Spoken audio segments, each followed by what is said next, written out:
susunod na programa ay rated PG. Patnubay at gabay ng magulang ay kailangan sa mga batang manonood.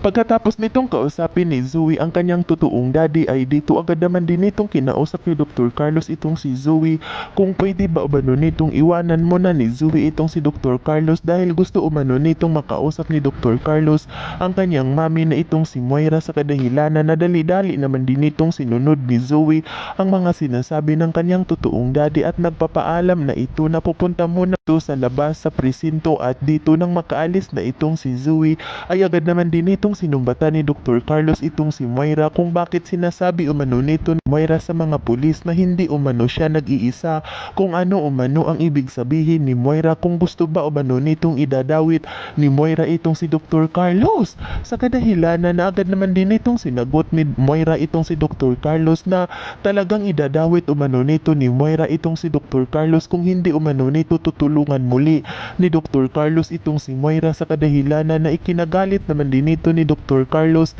at agad nitong sinabihan ni Dr. Carlos itong si Moira na ayaw na umano nitong tutulungan pa ni Dr. Carlos itong si Moira dahil hindi umano ito mapagkatiwalaan at ngayon pa lamang umano ay sinasabi na ni Moira na mayroon umano itong kasabwat.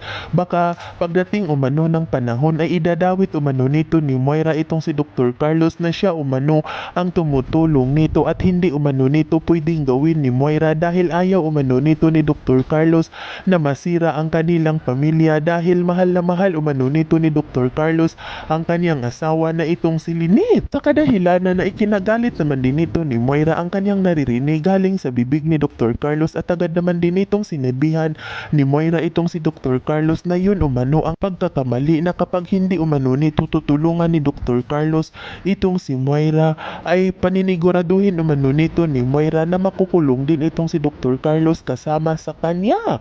Kung kaya't ikinagalit naman din nito ni Dr. Carlos ang mga sinasabi ni Moira at pinagsabihan nito ni Dr. Carlos na yun umano ang hindi nito pwedeng gawin ni Moira dahil sa oras umano nito na idadawit ni Moira itong si Dr. Carlos ay paniniguraduhin din umano nito ni Dr. Carlos na si Moira lang ang mag-iisa na makulong at hindi umano nito makukulong si Dr. Carlos at kapag nyari umano ang kinatatakutan ni Dr. Carlos ay pati pa umano itong si Zoe ay ilalayo umano nito ni Moira kay Dr. Carlos sa kadahilanan na agad naman din itong sinabihan ni Dr. Carlos itong si Moira na hindi umano siya takot kung ilayo umano nito ni Moira itong si Zoe dahil noon pa man umano ay hindi na nito sinasabi ni Moira na nagkaanak sila ni Dr. Carlos at bago lang umano nito inamin ni Moira sa kanya na siya umano ang ama at hindi nga umano nito alam ni Dr. Carlos na nagkaanak pala umano sila.